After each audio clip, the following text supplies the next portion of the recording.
सर्वश्रेष्ठ परमेश्वर वडिलां समान असणारे शिवशंकर भाई आजच्या कार्यक्रमाचे सर्वेसर्वाश्री इक्बाल कुरेशी साहेब आणि भास्कर दादा घायवळ, उपस्थित सर्व मान्यवर व्यासपीठ रंगमंच आणि उपस्थित आपण सगळेजण, सगळ्यांना नमस्कार, अस्सलाम वालेकुम। फार सुंदर असा क्षण आहे, सुंदर कार्यक्रम आहे, कैसा माहोल है। खूप आनंद वाटला या ठिकाणी हा सगळा प्रसंग पाहून। आणि स्पेशली आनंद काय वाटतो की एक अवलिया मला असं माझ्या जीवनात भेटलाय, जावेद मुळे इक्बाल कुरेशी, इक्बाल नावाला शेख इक्बाल, के काही ना काही तो करतच राहतो, something he is going to do. काही आईएसओ के लिए विद्यार्थी घटले पाहिजे और हमने भी एक सपना इस स्कूल को दिया हुआ है कि हम चाहेंगे 2030 में यहाँ से इसी स्कूल से एक बच्चा हमारा मिशन नासा में जाए, वो नासा में जाकर वो कहे कि मैं अजंता के नेशनल स्कूल से आया हूँ, इट्स माय टारगेट और मैं वो पूरा करके रहूंगा।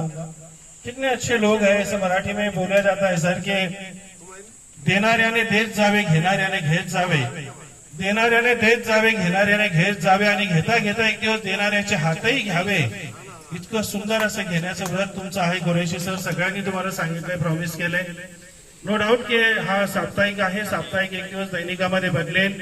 मी म्हणतो दैनिकामध्ये नाही, एक दिवस ते युट्यूब चॅनल मध्ये बदलो आणि याचा अजंताचा लोकवार्ताचा एक टीव्ही चॅनल पण या ठिकाणी हो। चॅनलचं उद्घाटन पण झालेलं आहे, प्रगती करत राहिली पाहिजे। बघा, हजरत मोहम्मद पैगंबर साहेबांनी एक दिवस विचारलं होतं एका साधकाने की ये दुनिया कब डुबेगी, तर एका साधकाने उत्तर दिलं जब कयामत आएगी। त्याचं मन समाधान नाही झालं, त्यांनी पुन्हा विचारलं की कयामत कब आएगी, मग हजरत पैगंबर साहेबांनी उत्तर दिलं होतं की जब चीटी रुक जाएगी। चीटी कभी रुकती नहीं, चलते रहना चाहिए। महेंद्र कपूर से फार उत्कृष्ट गाना है कि जीवन चलने का नाम, चलते रहो सुबह शाम, ये बादल हट जाएंगे मित्रा, ये जिंदगी कट जाएगी मित्रा, बस तुम चलते रहो सुबह शाम, चलते रहो यार, बस चलते रहो। आणि इकबाल सर, मानना पड़ेगा आपको कि बस आप कभी किसी मंजर पर आपने पत्रकारिता छोड़ दी थी। पत्रकारिता ये इतना बड़ा विषय है परे साहब, टू मच बिग, बहुत बहुत बड़ा विषय। हमारे देश की समृद्ध लोकशाही का ये चौथा स्तंभ है, फोर्थ पिलर ऑफ डेमोक्रेसी कहा जाता है। उसके लिए हमारा शासन प्रशासन सभी बहुत सम्मान पत्रकारिता का किया जाता है। जैसे गायकवाड़ साहब ने सांगितलं, पण हम चाहिए पत्रकार वो हो जैसा 6 जनवरी 1832 में महाराष्ट्र में पहला दैनिक निकला था, उसका नाम था दर्पण। उसको पुणे में निकाला था बाल शास्त्री जांभेकर साहब। फिर उसके बाद लोकमान्य टिळक केसरी, फिर मराठा, और फिर वो शब्द गया जहाँ तक हमारे इसका प्रश्न है। तो यहाँ पर रफीक जकीरिया साहब के वालिद साहब ने पहला न्यूज़पेपर निकाला था, उसका नाम था अजंता। उसके बाद आनंद भालेराव साहब ने मराठवाड़ा निकाला, फिर लोकमत आया, फिर सकाळ आया, और फिर न जाने ये सिलसिला चलता रहा। अब तो ऐसी बात है कि न जाने कितने गाँव में इसमें यूट्यूब के वो चॅनल है, पत्रकार है। पण एक खंत मात्र पुरे साहेब नेहमी असं वाटतं, सगळ्या पत्रकारांना मी सांगतो, या पत्रकार आहे ना तुम्ही, तर ती पत्रकारिता कशी ताठमानेने असली पाहिजे। ताठमाने, उगाच एखाद्या ऑफिस मध्ये जायचं, कार्ड दाखवायचं, तुम्ही आकार आले नव्हते, मग द्या काहीतरी, अरे पत्रकारिता सर 1000 रुपयात पत्रकार विकला जात। अरे उसकी तेल असं म्हणता की जब तो मुकाबिल है और कलम ना चले तो अखबार निकालो असं सांगितलेलं। तुम्ही एक हे न्यूजपेपर काढा, ही क्रांती आहे। मोठमोठे सरकार बदलले गेले याच्याद्वारे, मोठमोठ्या सत्ता बदलल्या गेल्या, इतकी ताकद याच्यामध्ये आहे।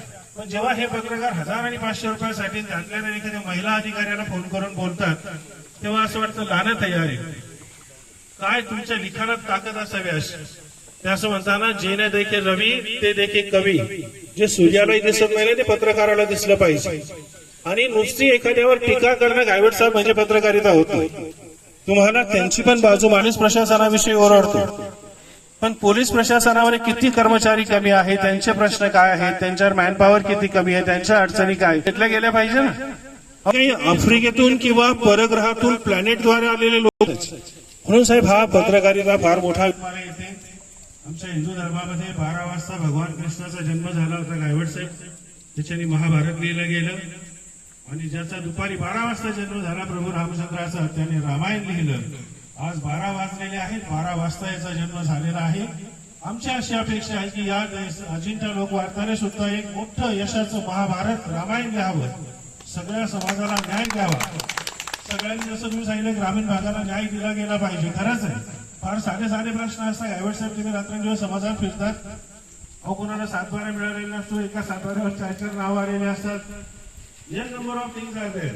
ती बोलायची वेळ कमी आहे, पर साहब इस बार आपसे उम्मीद करेंगे, उम्मीद करते हैं कि इस दैनिक को, इस साप्ताहिक को भी, जैसा अजंता मुंबई एयरपोर्ट पे अगर कोई फॉरेनर आता है ना साहब, तो उसको पहले पूछा जाता है where you want to go, तो ही सेज अजंता. तो Ajanta is known at Mumbai airport also. औरंगाबादची छत्रपती संभाजीनगरची ओळख नाही मुंबई एअरपोर्टला. जे एअरपोर्टला जात असतील तुम्ही बघा, बरोबर सांगतो साहेब, एअरपोर्टला ओळख आहे फक्त अजंता आणि एलोराची. हम चाहेंगे कि इसके बाद अजंता लोक वार्ता की भी पहचान आने वाले दिनों में होनी चाहिए, और ये सब आप पे डिपेंड करेगा साहब. एक एक शब्द अपने दिल से लिखो, दिल की स्याही से लिखो, अपने ईमान के धर्म के उसके रंग से लिखो. हजरत ने भी कहा है, हर धर्म में कहा है कि खुद ही को कर बुलंद इतना कि हर तहरीर से पहले खुदा खुद बंदे से पूछे, बोल तेरी रजा क्या है. ये दिस इज लाइफ. नाही तर आमच्या धर्मामध्ये असं सांगतात की तो कीर्तनकार असो, तो शिक्षक असो, तो IAS ऑडिटर असो, आमदार असो, शेवटी 50 किलोचीच गोणी भरते. बरोबर साहेब.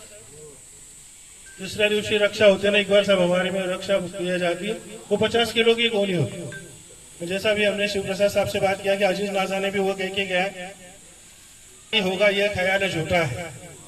इस्लाम में भी कहा गया है कि भैया खाली हाथ आया है तो उसको खाली हाथ जाना है, जो करना है देना है, यहीं पर सोच, यहीं पर कर. फक्त जगाला दाखवण्यासाठी रमजानचे उपवास करून तू माणूस होत नाही. 30 दिन अगर हम अच्छे रहे और बाकी 335 दिन हम खराब रहे तो सर वो भी एक इस्लाम नहीं कहा जाता. जो मैंने आपसे सुना है शायद 24 घंटे हमारे में हमारी इंसानियत होनी चाहिए.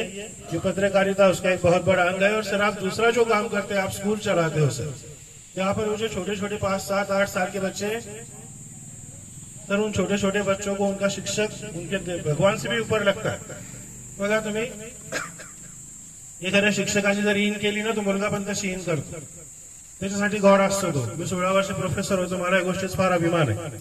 त्याच्यानंतर I entered in this international sector, आणि आता मी बऱ्याच मोठ्या याच्यावर काम करतोय. सगळ्या याच्यात काम करायला खूप आनंद वाटतो. पर सर दोनों भी क्षेत्र बहुत नोबल है, पत्रकारिता भी और स्कूल का भी.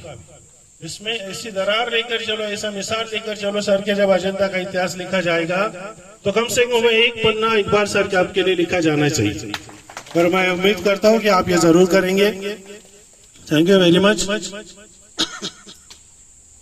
हर कोई प्रोग्राम रहा गायवड साहेब तर इकबाल सर मुझे याद करते हैं. मला ते काही कळत नाही, म्हणजे ते माझा बदला घ्यायला राहा, माझी आठवण करता का माझ्यावर खरंच प्रेम आहे म्हणून मला बोलवतं, हे मला काही कळत नाही. पण बदला मी जिल्हा